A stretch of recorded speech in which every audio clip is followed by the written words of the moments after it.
Pregnancy का 7वां महीना बहुत ही इंपॉर्टेंट महीना है। क्यों? क्योंकि इसके बाद से हमारा जो थर्ड ट्राइमेस्टर शुरू हो जाता है। आप जैसा कि आप जानते हैं कि प्रेगनेंसी को 3 फेज में बांटा जाता है। फर्स्ट ट्राइमेस्टर मतलब स्टार्टिंग के 3 महीने, सेकंड ट्राइमेस्टर मतलब बीच के 3 महीने और थर्ड ट्राइमेस्टर मतलब 7, 8, 9 महीने। इन्हीं 3 ट्राइमेस्टरों में आपकी प्रेगनेंसी कंप्लीट होती है और लास्ट का जो ट्राइमेस्टर होता है इसी में आपकी डिलीवरी हो जाती है और आपके हाथ में बेबी आ जाता है।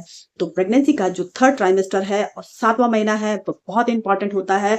इस दौरान आपकी बॉडी में क्या क्या चेंजेस आते हैं, आज की वीडियो में हम इस बारे में बात करेंगे। सो हेलो एवरीवन, स्वागत करती हूँ मैं आपकी होस्ट डॉक्टर बबीता। प्रेगनेंसी का जो 7वां महीना होता है वो बहुत ही इंपॉर्टेंट महीना होता है। क्यों? क्योंकि इस से आपका थर्ड ट्राइमेस्टर शुरू हो जाता है।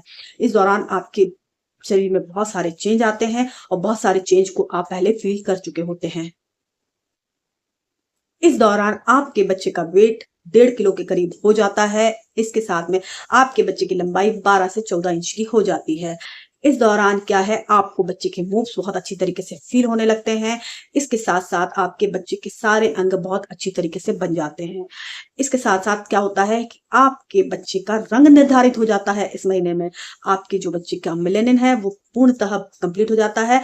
मतलब कि इस दौरान ये पूर्णतः निर्धारित हो जाता है कि आपके बच्चे का रंग क्या होगा। आपका बच्चा गोरा होगा, आपका बच्चा सांवला होगा, आपके बच्चे का कलर डाउन होगा। ये सब कुछ इस महीने में निर्धारित हो जाता है।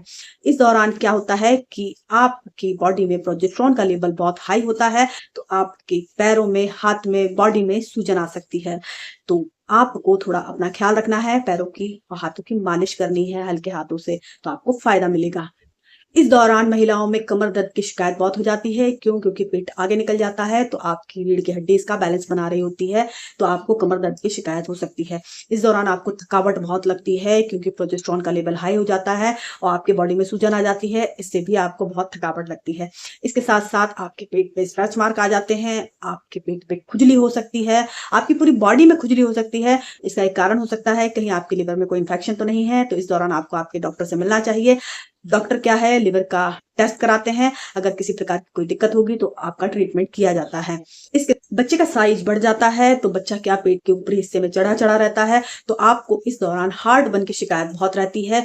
तो इसलिए आपको इस दौरान क्या है, छोटी छोटी मील्स लेना चाहिए। आपको कम कम करके खाना खाना चाहिए। आप एकदम से ज्यादा खाना खा लेंगे तो आपके बेबी का तो आकार बढ़ ही गया है और पेट का आकार छोटा हो जाता है। तो आपको ऐसा लगता है सारा खाना मेरी ऊपरी हिस्से में ही रखा हुआ है। तो आपको छोटी छोटी मील्स में लेना चाहिए खाना, ताकि वो आराम से पच जाए, फिर आपको खाना चाहिए। इस दौरान आपको पूर्णतः हाइड्रेट रहना चाहिए, पानी अच्छी मात्रा में पीना चाहिए। इस दौरान आप नारियल पानी, नींबू पानी, इस तरीके की चीजों का भी प्रयोग कर सकते हैं। अपने डॉक्टर से रेगुलर चेकअप कराना चाहिए। डॉक्टर के दिए हुए सप्लीमेंट्स को आपको फॉलो करना चाहिए और उसको अच्छी तरीके से आपको लेना चाहिए। इस दौरान जो महिलाएं नेगेटिव और पॉजिटिव ब्लड ग्रुप वाली हैं, मतलब कि अगर उनका ब्लड ग्रुप नेगेटिव है और उनके हस्बैंड का ब्लड ग्रुप पॉजिटिव है, इस कंडीशन में उनको एंटी डी का इंजेक्शन लगता है। तो आपको इस दौरान डॉक्टर से मिलना चाहिए, इस बारे में बात करना चाहिए। अगर ये कंडीशन आपके साथ में है तो आपको एंटी डी का इंजेक्शन लगवा लेना चाहिए, जिससे कि आपकी बॉडी में एंटीबॉडी सही से बन सके। आपको 1 घंटे के दौरान आपके बच्चे के 5 से 7 बार मूवमेंट फील होना चाहिए।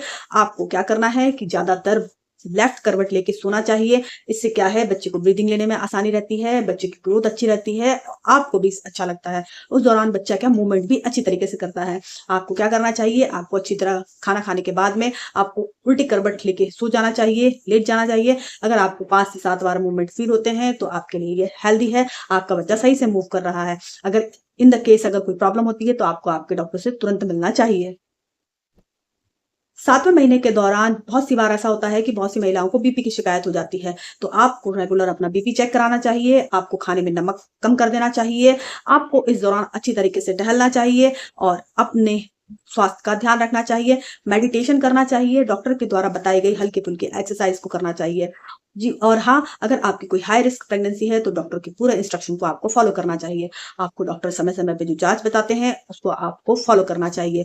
अगर आप थायराइड, पीसीओडी इस तरीके की पेशेंट हैं तो आपको डॉक्टर से उचित परामर्श लेते रहना चाहिए। इस प्रकार क्या है, आपका प्रेगनेंसी का जो 7वां महीना है वो आपके लिए बहुत इंपॉर्टेंट होता है और आपको जो जो मैंने चीजें बताई हैं उसको आप फॉलो कीजिए। आपका 7वां महीना अगर है तो ये चीजें आपके साथ में जरूर होंगी। तो उम्मीद करती हूँ आपको जानकारी पसंद आई होगी। अगर चैनल पर नए विजिट कर रहे हैं तो सब्सक्राइब कर लीजिएगा, ज्यादा से ज्यादा लोगों को जानकारी शेयर कीजिएगा। So thank you so much, stay with us.